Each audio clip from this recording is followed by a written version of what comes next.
রোজকার রান্নার থেকে আজকের রেসিপি লাউ পাতা দিয়ে ডিমের ঝোল একদম তামাম। আজ বানাবো লাউ পাতায় ডিমের ঝোল। তো লাউ পাতায় ডিমের ঝোল বানাতে লাউ পাতাটা আমি একটু হালকা সিদ্ধ করে নিয়েছি। লাউ পাতা, ডিম সিদ্ধ করে নিয়েছি, কর্নফ্লাওয়ার, দারচিনি আর জয়িত্রী ফোড়নের জন্য, আর টক দই, পেঁয়াজ, গোলমরিচ, কাঁচা লঙ্কা আর রসুন। এই দিয়ে আমি আজ বানাবো লাউ পাতায় ডিমের ঝোল। তো এখন আমি লাউ পাতাটা সিদ্ধ করে নিয়েছি, এটা কাঁচা লঙ্কা আর রসুন দিয়ে পেস্ট করে নেব। এখন আমি লাউ পাতাটা বেটে নিয়েছি, তাতে দিয়ে দেবো ধরো সামান্য 1 চামচের মতন তেল দিয়ে দিলাম। দিয়ে কড়াইটা তো গরমই আছে, তো এই যে আমি রসুন, কাঁচা লঙ্কা আর লাউ পাতা এটা বেটে নিয়েছি। এরকম আমরা বাটাও খাই না, এর জন্য ভীষণ ভালো লাগে এই ঝোলটা।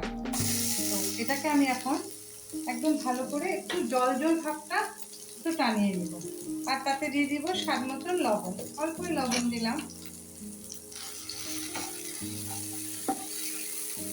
জল ভাবটা একটু শুকিয়ে নিই। জল ভাবটা টেনে গেছে, এখন আমি তাতে দিয়ে দিব আধা চামচের মতন কর্নফ্লাওয়ার, যাতে এটা মানে ডিমের সাথে পিঠালির মতন দিব, তো এটা ধরার জন্য একটু কর্নফ্লাওয়ার দিয়ে দিলাম। দিয়ে এটাকে এখন আর বেশি মিশে করবো না, গ্যাসটা অফ করে দিয়ে গরম কড়াইতে ভালোভাবে নেড়ে চেড়ে নামিয়ে নিব। এই যেটা মিশে গেছে, এখন আমি গ্যাসটা অফ করে দিলাম।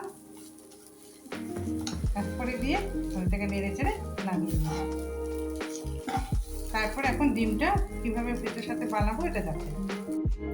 এখন এই যে এটা ঠান্ডা হয়ে গেছে লাউ পাতাটা, তো এখন আমি ডিমটা কুসুমটা নেব, সেটা লাগবে না, উপরটা লাগবে না। তো আমি এখন কুসুমটা বের করে নিব, প্রত্যেকটা ডিমের কুসুমটা বের করে নেব।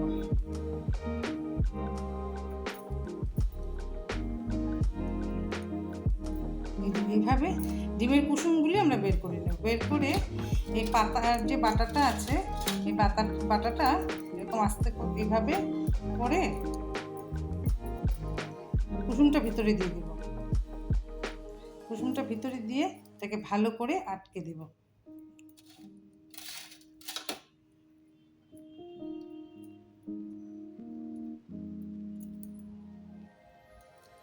এইভাবে গোল করে আমরা কুসুমটাকে পাতার মধ্যে এভাবে আটকে দেব, দিয়ে আমরা একটা একটা করে ভেজে নেব।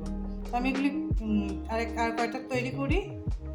এখন আমরা এই যে কুসুমের বলগুলি ভাজার জন্য কড়াইটা গরম আছে, তাতে আমি ধরো 3-4 চামচের মতন তেল দিয়ে দিলাম। এখন আমি এই যে বল কুসুমগুলিকে যে এরকম করে লাউ পাতার মধ্যে মুড়ে দিয়েছি, বল করে নিয়েছি, এগুলি আমি একটু ভেজে নিব।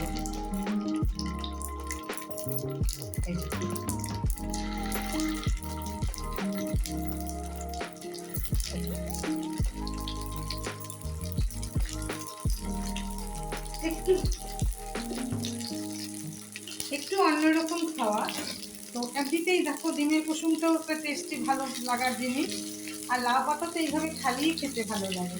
তো এরকম করে যদি আমরা খাই আরও ভালো লাগে না বলো? তো এর জন্য এইভাবে করে নিলাম। আর শুধু বাটা করলে তো শুকনা শুকনা, আর এটা যখন ঝোল করে দিব তখন সেটা আরেক রকম টেস্ট হবে। বাটার একটা রকম টেস্ট আর ঝোলের আরেক রকম টেস্ট হয়। তোমরা করে দেখো, সত্যি ভালো লাগবে। যারা খেয়েছো তো জানোই, কিন্তু খুব ভালো হয়। তো আমরা এইভাবে ঘুরিয়ে ঘুরিয়ে বলগুলি চারিদিক ভেজে নিই। এই যে বলগুলি ঘুরিয়ে ঘুরিয়ে আমার ভাজা হয়ে গেছে, তো এখন আমি বলগুলি এইভাবে তুলে নিব। প্রত্যেকটা বল তুলে নেব।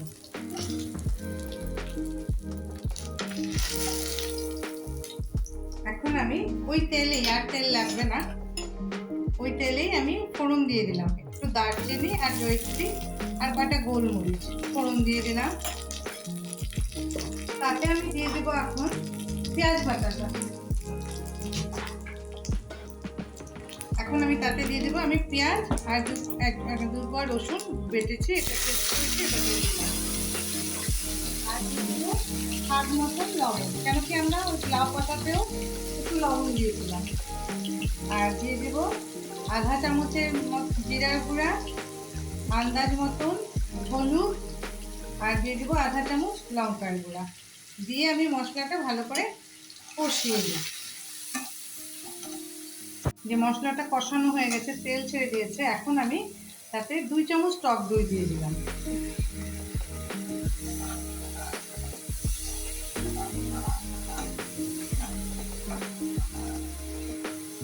এখন আরেকটু মশলাটা কষাই, পরে জল দেব। মশলাটা ভালোভাবে কষানো হয়ে গেছে, এখন বেশি জল দিব না, আধা বাটির মতন জল দিয়ে দিলাম। কেন কি এখানে আলু টালু তো দেইনি, সিদ্ধ হওয়ার কিছু নেই, আর 2 বার করে মশলাটা কষালাম। তো এখন আমি আধা বাটি জল দিয়ে সেটা একদম লো ফ্লেমে সেটা ঝোলটা 2-3 মিনিট হতে দিই। এই আমাদের ডিমের ঝোলটা হয়ে গেল। ঝোলটা বেশি ঘন পাতলা থাকবে না, একটু ঘন ঘন থাকবে, তবেই ভালো লাগবে। তো এখন আমি গ্যাসটা অফ করে দিয়ে তারপরে আমি ডিমটা দিব। এখন আমি নামিয়ে নিই। এখন আমি এই যে বলগুলি বানিয়েছি, বলগুলিকে এভাবে ধরে একদম মাঝখান বরাবর কেটে দিব। এইভাবে মাঝ বরাবর কেটে দিলে এইরকম হবে দেখতে জিনিসটা। তো আমি এইভাবে সবগুলি কেটে নিই, তারপরে দেখাই।